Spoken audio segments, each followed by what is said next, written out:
안녕하세요. 매일 새로운 사연을 전하는 읽어주는 사연 라디오입니다. 구독과 좋아요, 많은 공유 부탁드립니다. 오늘의 사연 시작하겠습니다. 안녕하세요. 결혼한 지 이제 2년 된 30살 여자예요. 눈에 넣어도 아프지 않은 금쪽 같은 이제 막 돌진한 아들도 있어요. 더할 나위 없이 행복한 결혼 생활이었어야 하는데, 현재는 본의 아니게 남편과 떨어져 살고 있습니다. 여기에는 사연이 있어요. 오늘에서야 이렇게 사연으로 한번 보내봅니다.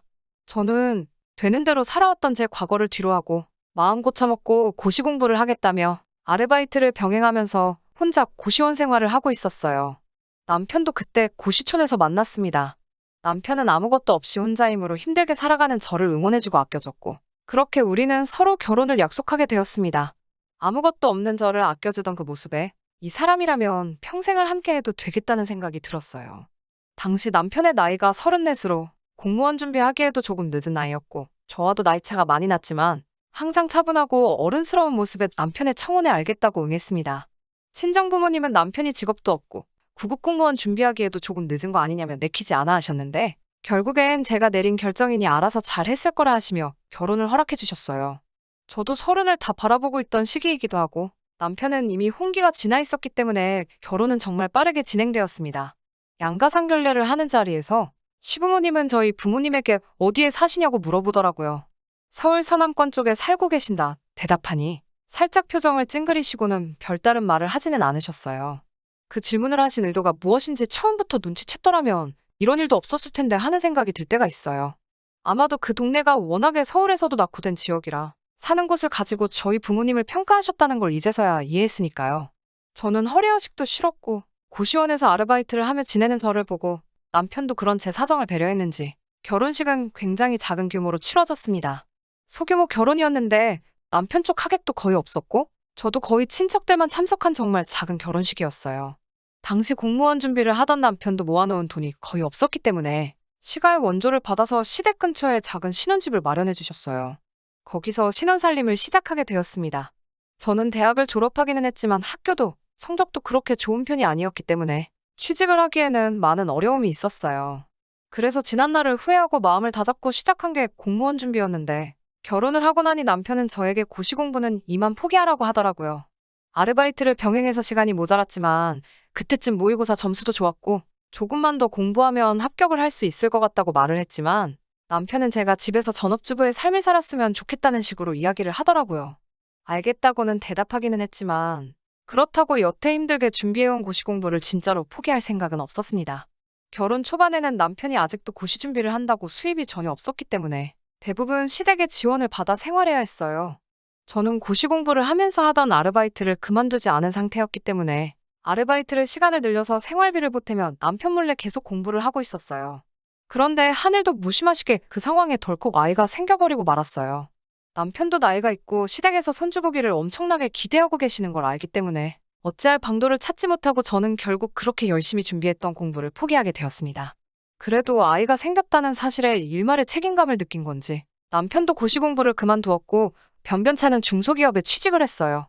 여태껏 열심히 준비했는데 포기해야만 하는 그 기분이 10분 이해가 되었기 때문에 남편에게는 그만두지 않아도 된다는 이야기를 했지만, 고집을 부리며 이제 자기도 아빠인데 아빠로서 떳떳한 모습을 보여야 하지 않겠냐며 결국 2년을 넘게 준비했던 시험을 포기하고 말았어요. 남편이 취직한 회사는 워낙 작은 회사라 월급이 190 정도여서 많이 부족한 편이었는데, 어느 날 시댁에서 이제 남편도 취직을 했고 저도 아르바이트를 하고 있었으니 이제 둘이서도 알아서 잘할 수 있지 않겠냐며 달마다 주시던 생활비 지원을 끊겠다는 연락을 해오셨어요. 저는 그 말에 당연히 반박을 할 수밖에 없었어요. 남편 머리도 시원찮은 판이고 저도 배가 불러오면서 아르바이트를 계속 할 수 없을 것 같다는 이야기를 했습니다. 그러자 시어머니는 자기는 남편 태어나기 전날까지 산통이 있는 줄도 모르고 일을 했다고 어찌 그렇게 나약해서 쓰겠냐고 대번에 잔소리를 하시더라고요. 남편이 벌어오는 게 적다는 말에도 제가 그 당시 제가 아르바이트로 벌던 돈의 2배를 벌어오는데 그게 뭐가 적은 돈이냐면서 네가 좀 더 벌어오면 되는 걸 왜 남편을 탓을 하느냐는 듯이 말씀하시더군요. 남편도 그 말에 별다른 말을 하지 않고 오히려 저를 설득하려고 들었습니다. 워낙에 자수성가하신 분들이라 고집이 남다르시다며 그 고집 꺾을 생각하지 말고 따르자고요. 그래도 결혼할 때 집도 해주셨고 위치가 가까워 아이가 태어나면 애들도 봐주실 거고 하니 당장은 힘들더라도 우리 앞길을 분명히 닦아주실 분들이라면서 아이가 태어나면 시부모님께 아이를 맡기고 저도 아르바이트를 다시 할 수 있지 않겠느냐고 설득해왔어요. 시어머니처럼 아이가 태어나기 직전까지 일을 한 건 아니었지만 저는 배가 부른 상황에서도 계속 출근을 할 수밖에 없었습니다. 너무 힘들었지만 남편이 도와주질 않으니 제가 어떻게 할 수 있는 상황도 아니었어요. 결국 출산을 한 달 앞두고 나서야 아르바이트를 그만둘 수 있었고 그렇게 제 아이는 세상에 나오게 되었습니다. 저를 그렇게 마음에 들어 하시는 듯 하지는 않았지만 그런 시어머니도 자기 손주는 예뻤는가 봐요. 그동안은 한 번도 방문하지 않으셨던 시어머니가 아이가 태어나고부터는 이틀에 한 번꼴로 집에 찾아오기 시작하셨어요. 애를 봐주실 수도 있지 않겠냐는 남편의 말이 무색하게 오셔서 정말 아이만 보고 가셨어요. 자기 아들을 꼭 닮아 어쩜 이리 이쁘냐며 좋아는 하시는데 크게 무언가 도와주거나 하지는 않으셨어요. 시어머니가 아이를 보고 계신 동안은 집안일을 할 시간은 되었지만 아이가 울거나 하면 집안일을 하다 말고 제가 와서 봐야 했습니다. 그래도 와 계시면 오래 계시지는 않아서 딱히 불만이 생기거나 하지는 않았어요. 거의 매일같이 오시는 시어머니와는 다르게 친정엄마는 집이 거리가 되기 때문에 시어머니만큼 자주 오지는 않으셨습니다. 오셔봐야 한 달에 한두 번 정도 오시고 2번 오시는 달은 정말 손에 꼽을 만큼밖에 되지 않아요. 그날은 무더운 한여름 중 어느 날이었습니다.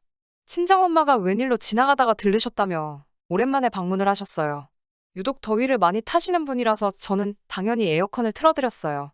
오랜만에 친정엄마랑 같이 시간을 보내면서 있는데 문에서 비밀번호를 입력하는 소리가 들리더라고요.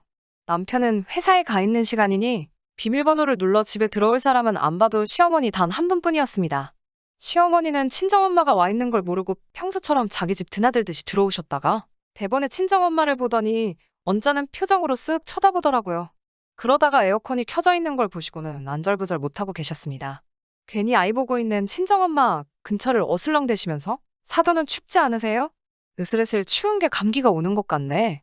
이런 식으로 춥다는 눈치를 계속 주더라고요. 그래도 아무런 반응이 없자 어휴 추워서 더는 안 되겠다 이러시면서 대놓고 에어컨으로 다가가서는 전원을 꺼버리더군요. 얼마 전에 오셔서는 별로 덥지도 않은 날에 오셔서 왜 이렇게 날이 덥냐며 에어컨에 선풍기 2대까지 마주보게 켜서 에어컨 바람을 쐬시던 분이 말이에요. 날이 워낙에 더웠어서 순식간에 집안이 열탕이 되더라고요.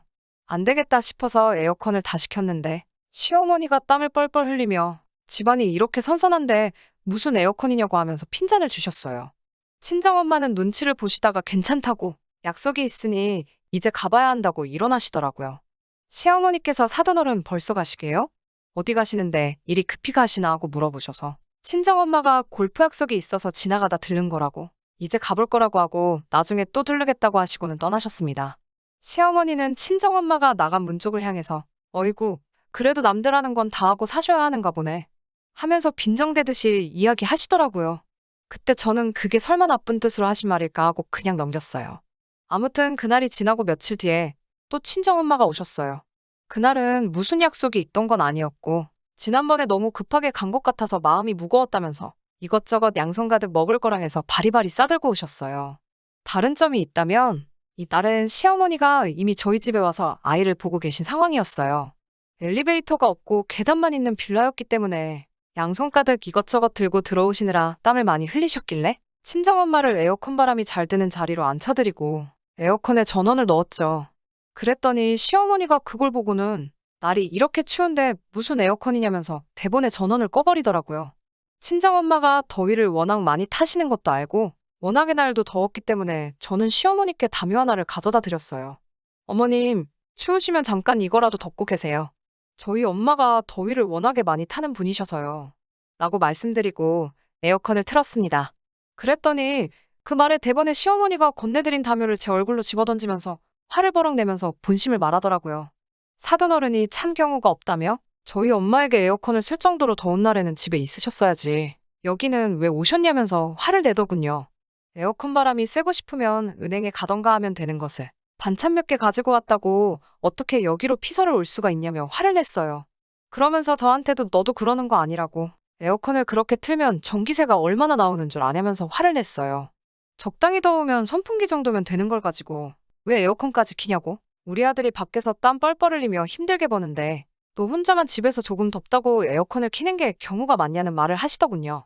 그 말에 여태까지 했던 시어머니의 행동들이 무슨 뜻으로 그런 건지 이해가 되더라고요. 설마 진짜로 친정엄마가 집에 에어컨이 없어서 우리 집으로 에어컨 바람 쐬러 오셨겠어요? 저도 거기다가 대고 시어머니께 한마디 했어요. 다른 사람도 아니고 남편한테는 하나뿐인 장모님이고 가족인데 전기세 많이 나온다고 에어컨 바람도 쐬면 안 되는 거냐고 같이 화를 냈습니다.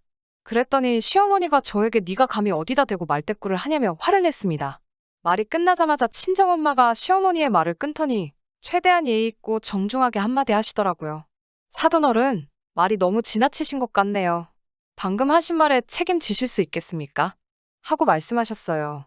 시어머니는 그런 저희 엄마의 반응에 이 여자가 지금 무슨 소리를 하고 있느냐는 반응을 보이더니 저희 엄마한테 삿대질을 하면서 내 집에서 당장 나가라는 식으로 소리를 지르시더군요. 제가 듣는데도 참기 힘들었는데 친정엄마는 끝까지 화 한 번 내지 않고 조용히 집을 나가셨어요.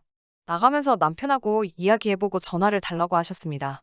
친정어머니가 떠나자마자 시어머니는 저에게 너 어디서 고시공부하는 집도절도 없는 애를 데려다가 결혼시켜주고 집도 해주고 입혀주고 재워주고 아주 사람같이 살게 해줬는데 감히 어디다 대고 말대꾸를 하냐면서 고래고래 소리를 지르시더라고요.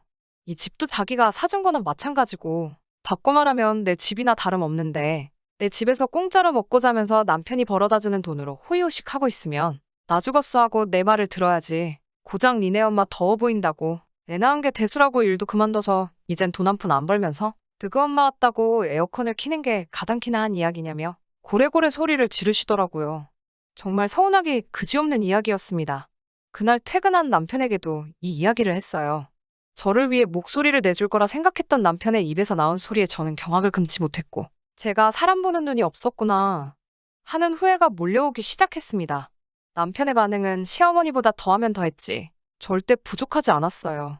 저에게 오히려 화를 내면서 시어머니 뜻 거스르지 말고 주제에 맞게 시키는 대로 살라는 식으로 훈계를 시작했습니다. 지금 이렇게 살고 있는 게 누구 덕분인 줄 아냐면서 선을 그으려고 하더라고요. 저는 전부 포기했어요. 남편에게는 알겠다고 말하고 남편이 출근해 집을 비웠을 때 친정엄마에게 전화를 걸었습니다. 엄마는 기다리고 있었다는 듯이 전화를 받으셨고 저는 아이를 데리고 친정집으로 향했어요.